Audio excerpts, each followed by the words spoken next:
만약 닭보이에 쓰는 돈이 계란을 팔아 버는 돈보다 많다면 이 12분은 올해 당신이 보는 가장 중요한 시간이 될 수 있습니다. 사료 비용은 2020년 이후 3배나 올랐습니다. 대부분의 뒷마당 사육자들에게 지출의 70%는 사료 포대로 직행하며 당신의 지갑과 닭들의 부리 사이 어딘가에서 누군가는 아주 큰 부자가 되고 있습니다. 하지만 단 하나의 식물이 있습니다. 72시간마다 질량이 2배로 늘어나고 평방미터당 대두보다 더 많은 단백질을 함유하고 있으며 기르는데 비용이 전혀 들지 않는 식물입니다. 이 식물은 인도, 중국, 베트남, 필리핀의 농업연구원들에 의해 40년 이상 연구되었습니다. 과학적으로 평가되고 논문으로 발표되었으며 증명되었습니다.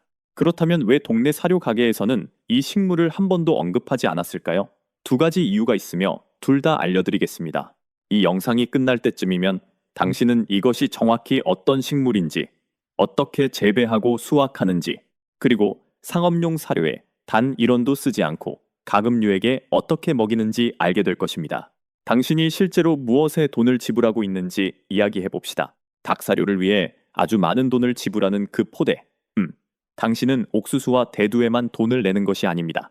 글로벌 공급망, 연료비, 중간 유통업자, 기업의 마진, 포장, 마케팅에 돈을 지불하고 있으며 경유 가격이 오르거나 밀 가격이 변동하거나 가뭄이 닥칠 때마다 가격이 오릅니다. 글쎄요, 2019년에는 실용적인 고품질 사료 한 포대가 약 30영원이었습니다. 오늘날 같은 포대는 지역에 따라 75영원입니다. 이것은 인플레이션이 아니라 착취입니다. 소규모 농가, 뒷마당 사육자 또는 스스로 식량을 생산하려는 모든 사람에게 이 상황은 지속 불가능해지고 있습니다. 20마리의 닭이 있다면 약 45kg의 사료를 소비하게 됩니다. 현재 가격으로는 150영원이 넘습니다. 1년 동안 먹이를 주는 데만 1,500영원, 1,800영원, 2,400영원에 달합니다.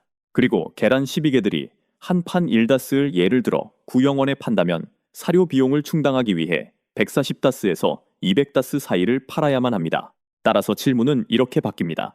가금류의 먹이를 직접 재배할 수 있다면 어떨까요? 어린이용 풀장보다 작은 공간에서 흙도 없고 비료도 없고 살충제도 없이 이 일을 할 수 있고 수확할 때마다 돈으로 살 수 있는 그 어떤 것보다 더 많은 단백질을 얻을 수 있다면 어떨까요? 그 식물은 존재합니다. 아졸라, 에졸라라고 불립니다. 한국에서도 사실상 이 이름이 사용됩니다. 이 이름을 들어본 적이 없다면 당신만 그런 것이 아닙니다. 아졸라는 아주 작은 부유성 수생고사리로 너무 빨리 자라서 좋은 조건에서는 2, 3일마다 바이오매스를 2배로 늘릴 수 있습니다. 동물 사료 및 녹비로 사용됩니다. 아시아에서는 0년 이상 사용되어 왔지만 서구에서는 거의 완전히 알려지지 않았습니다. 이 식물을 놀랍게 만드는 이유는 다음과 같습니다. 아졸라는 건조 물질 기준으로 25%에서 35% 사이의 조단백질을 함유하고 있습니다. 이에 비해 산란계용 상업용 사료는 보통 16, 18%의 단백질을 함유하고 있습니다. 식물성 단백질의 황금 표준인 대두박은 약 44%입니다. 하지만 이는 산업적 농업, 합성 비료, 그리고 거대한 토지 면적을 필요로 합니다. 아졸라는 이 중 어떤 것도 필요로 하지 않습니다. 고여있거나 천천히 흐르는 담수에서 자랍니다. 흙이 필요 없습니다. 잎사귀에 사는 남조류와의 공생 관계를 통해 공기 중의 질소를 고정합니다. 즉, 스스로 비료를 생산하며 온도와 빛에 따라 5일마다 질량을 2배로 늘립니다. 수면 1평방미터에서 매달 10-15g의 신선한 아졸라를 생산할 수 있습니다. 그리고 단백질만이 아닙니다. 아졸라에는 필수 아미노산, 베타카로틴, 칼슘, 인, 철분, 그리고 비타민 A, B12, K가 함유되어 있습니다.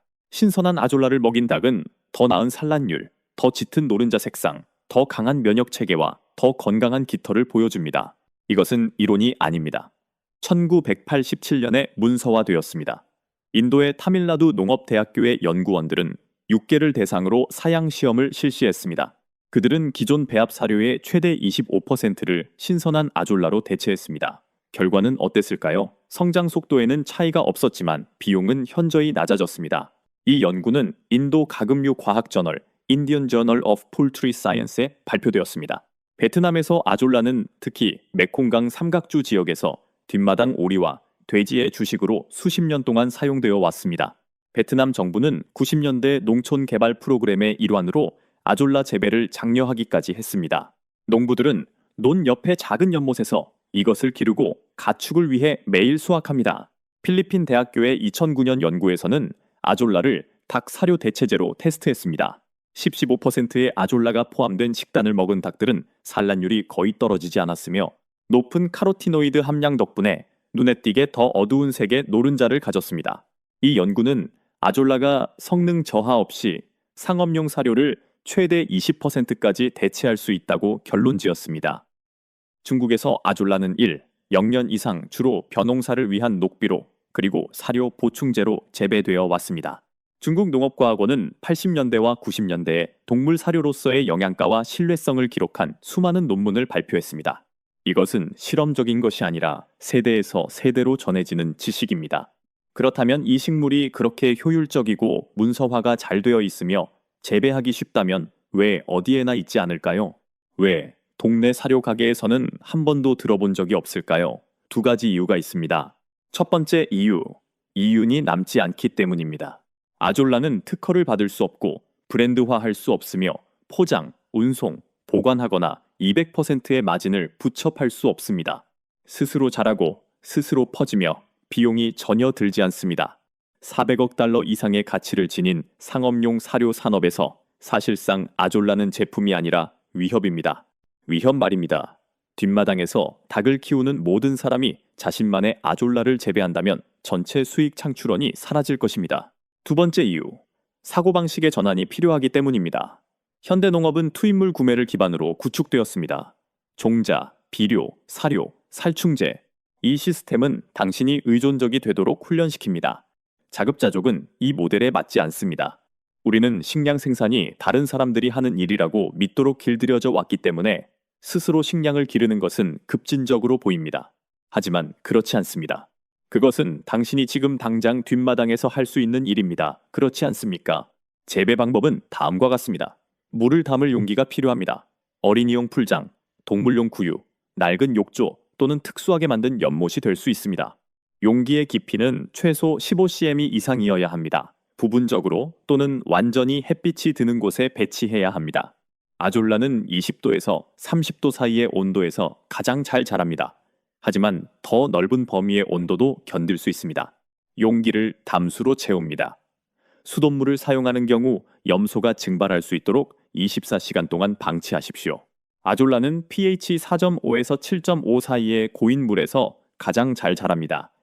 물이 극도로 알칼리성이 아닌 이상 조정할 필요가 없습니다. 이제 종묘 스타터 배양균가 필요합니다.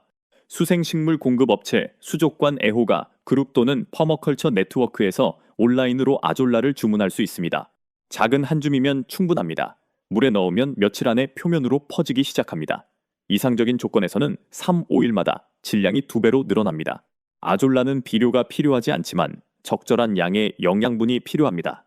일주일에 소량의 퇴비차, 희석한 소변 또는 나무채 한 숟가락을 넣어 인과 칼륨을 공급할 수 있습니다. 물이 노랗게 변하거나 아졸라가 성장을 멈추는 경우 대개 질소나 인이 부족한 것입니다. 소량의 유기물을 투입하면 문제가 해결됩니다.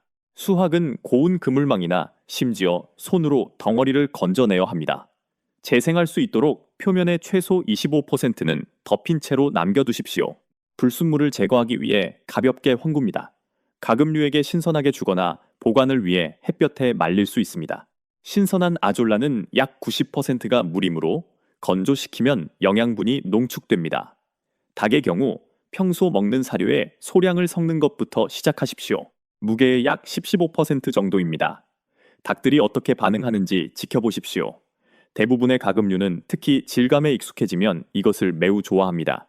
시간이 지남에 따라 비율을 늘릴 수 있습니다. 일부 농부들은 문제없이 최대 30-40%까지 교체합니다. 건조시키려면 직사광선이 닿는 그물이나 방수포 위에 얇게 펴십시오. 습도에 따라 하루나 이틀이면 마릅니다. 일단 마르면 쉽게 부서지며 밀폐 용기에 보관할 수 있습니다. 건조된 아졸라는 대부분의 단백질을 유지하며 수분을 다시 공급하거나 그대로 먹일 수 있습니다. 자, 사료의 20%만 대체하더라도 절약되는 금액은 상당합니다. 이것은 단지 돈을 절약하는 것에 관한 것이 아니라 통제권을 쥐는 것에 관한 것입니다. 우리가 의존하도록 배워온 시스템만이 유일하게 존재하는 시스템이 아니라는 것을 인식하는 것입니다. 1. 0년 동안 아시아의 농부들은 햇빛, 물, 그리고 스스로 재생하는 식물만을 사용하여 동물 사료를 직접 재배해 왔습니다. 당신도 똑같이 할 수 있습니다. 이 내용이 유용하셨다면 구독을 고려해 주십시오.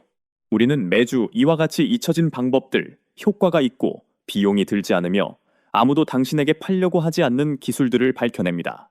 이번 달에 아졸라 연못을 만들고 돌아와서 어떻게 되었는지 알려주세요. 댓글을 남겨주시고 이러한 것들을 실제로 실천하는 사람들의 커뮤니티를 만들어 봅시다.